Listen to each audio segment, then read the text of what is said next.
జవజీవాలతో కళకళలాడుతూ ఒక పెద్ద కెమికల్ ఫ్యాక్టరీలాగా పనిచేయాల్సిన మన కాలేయానికి ఇవాళ హెపటైటిస్ ఇన్ఫెక్షన్లు, కొన్ని రకాల జబ్బులు పెనుశాపాలుగా మారుతున్నాయి.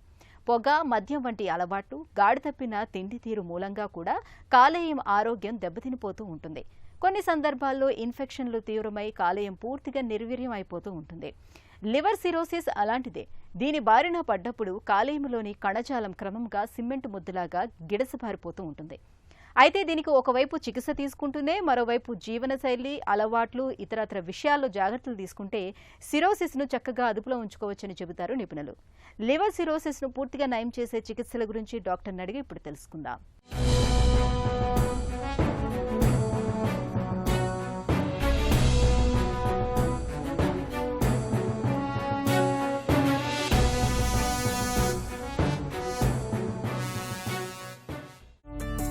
లివర్ సిరోసిస్ అంటే ఏంటి?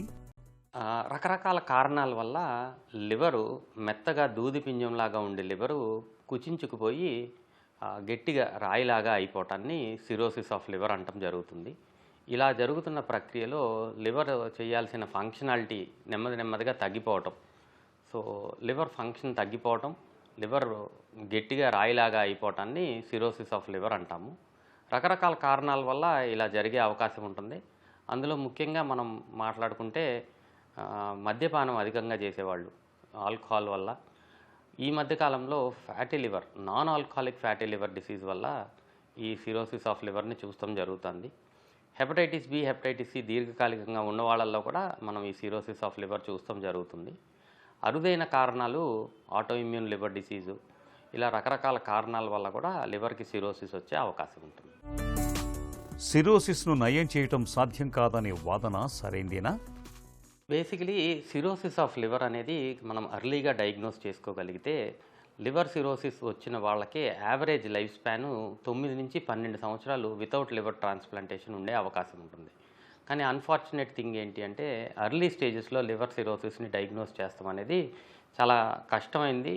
జనరల్గా ఆ టైంలో సిమ్టమ్స్ ఉండవు కాబట్టి మెడికల్ అటెన్షన్కి రాకుండా ఉండే అవకాశం ఎక్కువగా ఉంటుంది.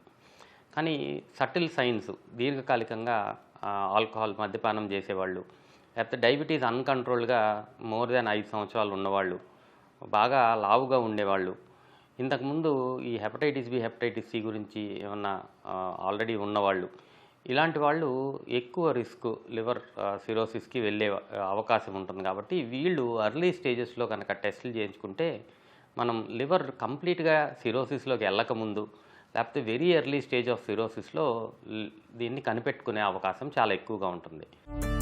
లివర్ సిరోసిస్ను పూర్తిగా నయం చేయొచ్చా? అన్ఫార్చునేట్ థింగ్ ఏంటి అంటే డీకాంపెన్సేషన్, అంటే లివర్ సిరోసిస్ వచ్చిన తర్వాత 3-4 సంవత్సరాల తర్వాత ఈ సిమ్టమ్స్, అంటే కాళ్ళల్లో వాపు రావటము, కడుపులో నీరు చేరుకోవటం, రక్తవాంతులు అవుతాం, విరోచనం నల్లగా అవుతాం, ఇవన్నీ ఒకసారి కాంప్లికేషన్స్ వచ్చిన తర్వాత most of the time liver సిరోసిస్ని డయాగ్నోస్ చేస్తాం జరుగుతుంది. సో ఇలా ఒక్కసారి ప్రాబ్లం స్టార్ట్ అయిన తర్వాత దీన్ని డీకాంపెన్సేటెడ్ సిరోసిస్ అంటాం. ఈ డీకాంపెన్సేటెడ్ సిరోసిస్ వచ్చిన తర్వాత లైఫ్ స్పాను 3 నుంచి 4 సంవత్సరాల లోపు తగ్గిపోయే అవకాశం ఉంటుంది. సో అందుకని మనం జనరల్గా సిరోసిస్ ఆఫ్ లివర్ని చాలా end stage of liver disease అని మాట్లాడుకుంటాం జరుగుతుంది. కానీ అర్లీ స్టేజ్లో కనుక మనం లివర్ డిసీజ్ని డయాగ్నోస్ చేసుకోగలిగితే సిరోసిస్ రాకముందే ఫైబ్రోసిస్ అనే స్టేజు, ఈ స్టేజ్లో కనుక, లేకపోతే అర్లీ సిరోసిస్, వెల్ కాంపెన్సేటెడ్ సిరోసిస్లో కనుక మనం డయాగ్నోస్ చేసుకోగలిగితే ఈ కారణాన్ని మనం తెలుసుకుని ఈ కారణాన్ని మనం ట్రీట్ చేస్తే సిరోసిస్ని అక్కడితో ఆపే అవకాశము, రివర్స్ చేసే అవకాశం కూడా ఉంటుంది. సిరోసిస్ను నయం చేయటంలో ఏ అంశాలను పరిగణలోకి తీసుకుంటారు? ముఖ్యంగా మనకి ఆల్రెడీ ప్రూవెన్ కేసెస్ ఏంటి అంటే అరుదుగా cirrhosis of liver chronic Budd Chiari syndrome అంటారు. బడ్చియారి సిండ్రోమ్ అనగానే లివర్లో నుంచి ఒక రక్తనాళం, హెపాటిక్ వీన్, ఇది ఐవీసీలోకి వెళ్తుంది. ఈ రక్తనాళంని బ్లాక్ అయినప్పుడు బడ్చియారి సిండ్రోమ్ అంటారు. దానివల్ల లివర్కి సిరోసిస్ వచ్చే అవకాశం ఉంటుంది. సో కంప్లీట్గా బయాప్సీ చేసి కూడా లివర్ సిరోసిస్ అని మనం డయాగ్నోస్ చేసిన తర్వాత ఈ బడ్చియారి సిండ్రోమ్లో ఎప్పుడైతే ఈ రక్తనాళం యొక్క అడ్డంకిని మనం తొలగిస్తే లివర్ కంప్లీట్గా నార్మల్సీకి వస్తాం, మళ్ళీ లివర్ బయాప్సీ చేసుకుని లివర్ నార్మల్ అయిపోతాం అనేది మనం ఆల్రెడీ ప్రూవ్ చేసిన విషయం. సెకండరీ బిలియరీ సిరోసిస్ అని బైల్ డక్ట్కి దీర్ఘకాలికంగా అబ్స్ట్రక్షన్ ఉన్నప్పుడు సిరోసిస్ ఆఫ్ లివర్ వచ్చే అవకాశం ఉంటుంది. ఈ బైల్ డక్ట్ యొక్క అబ్స్ట్రక్షన్ని మనం తొలగించగలిగితే ఈ సిరోసిస్ మళ్ళీ రివర్స్ అయిపోయి నార్మల్ లివర్కి రావటం మనం గమనించడం జరిగింది. లివర్ సిరోసిస్ను పూర్తిగా నయం చేసే చికిత్సలు ఎలా ఉంటాయి? ఆల్కహాల్ రెగ్యులర్గా తీసుకునే వాళ్ళకి కంప్లీట్గా ఆల్కహాల్ ఆపేయిస్తాం. కొన్ని రకాల మందులు లివర్ రీజనరేషన్కి మనం ఇచ్చి దాన్ని తగ్గించే అవకాశం ఉంటుంది. అలాగే non alcoholic fatty liver disease, ఈ నాన్ ఆల్కహాలిక్ ఫ్యాటీ లివర్ డిసీజ్లో లైఫ్ స్టైల్ మాడిఫికేషన్, ఆహారంలో మార్పులు, అధికంగా షుగర్ ఉంటే షుగర్ని కంట్రోల్ చేసుకుంటాం, బరువు అధికంగా ఉంటే బరువు తగ్గించుకుంటాం, అండ్ కొన్ని రకాల కొత్త మెడిసిన్స్ అవైలబుల్గా ఉన్నాయి. ఈ ఫైబ్రోసిస్ని రివర్స్ చేసే మెడిసిన్స్ ఇప్పుడు అవైలబుల్గా ఉన్నాయి. ఇవన్నీ కలిపి చేస్తే ఈ సిరోసిస్ ఆఫ్ లివర్ రివర్స్ అయ్యే అవకాశం వీళ్ళల్లో ఉంటుంది. అలాగే హెపటైటిస్ బి ఉన్న వాళ్ళలో సిరోసిస్ వస్తే హెపటైటిస్ బి మాత్రలు యాంటీవైరల్ ట్యాబ్లెట్స్, హెపటైటిస్ సి ఉన్న వాళ్ళకి యాంటీవైరల్ ట్యాబ్లెట్స్ ఇస్తే రివర్స్ అయ్యే అవకాశం. సో ప్రతి ఒక్కరికి ఒకటే ట్యాబ్లెట్ ఉండదు, కారణాన్ని బట్టి వాళ్ళకి ట్రీట్మెంట్ ఇవ్వడం జరుగుతుంది. జనరల్గా మిడిల్ ఏజ్డ్ ఫీమేల్స్లో మనం ఆటో ఇమ్యూన్ హెపటైటిస్ అనేది కూడా అర్లీ స్టేజ్ ఆఫ్ సిరోసిస్లో మనం దానికన్నా ముందు కనిపెట్టగలిగితే కంప్లీట్గా రివర్స్ చేసే అవకాశం ఉంటుంది. వీళ్ళకి ఇనీషియల్ స్టేజ్లో స్టీరాయిడ్స్, దాని తర్వాత ఇమ్యూనోమాడ్యులేటర్ మెడికేషన్స్, ఈ కాంబినేషన్లో ఈ సిరోసిస్ని రివర్స్ చేసే అవకాశం. సిరోసిస్ కేసుల్లో కాలేయ మార్పిడికి ఎప్పుడు వెళతారు? రక్తవాంతులు కానీ విరోచనం నల్లగా అవుతాం అంటే ఇంటర్నల్గా ఈసోఫేజియల్ వ్యారిసెస్ అంటారు. రక్తనాళాలు ఉబ్బిపోయి ఉంటాయి అన్నవాహికలో, పొట్ట లోపల, అది రప్చర్ అయ్యి ఇంటర్నల్గా బ్లీడింగ్ అయ్యే అవకాశం ఉంటుంది. ఈ కాంప్లికేషన్స్ ఇలా కాకుండా కొంతమందికి నీరు పొట్టలో అధికంగా ఉండటం వల్ల దీని ప్రెషరు కిడ్నీస్ మీద పడి కిడ్నీ ఫంక్షనాలిటీ తగ్గిపోతుంది, హెపటోరీనల్ సిండ్రోమ్ అంటారు. అండ్ కొంతమంది ఈ లివర్ ఫిల్టర్ చేయాల్సిన పని ఉంటుంది మనకి. ఈ ఫిల్టరేషన్ కెపాసిటీ లివర్ సిరోసిస్లో తగ్గిపోవటం వల్ల హెపాటిక్ ఎన్సెఫలోపతి అంటారు. ఈ అమోనియా అవన్నీ బ్రెయిన్లోకి వెళ్ళి మత్తుగా అయిపోవటం, కొన్నిసార్లు కోమాలోకి వెళ్ళే అవకాశం ఉంటుంది. ఈ అన్ని కాంప్లికేషన్స్ ఎప్పుడైనా ఇందులో ఒక్క కాంప్లికేషన్ వచ్చినా కానీ దీన్ని మనం డీకాంపెన్సేటెడ్ సిరోసిస్ అంటాం.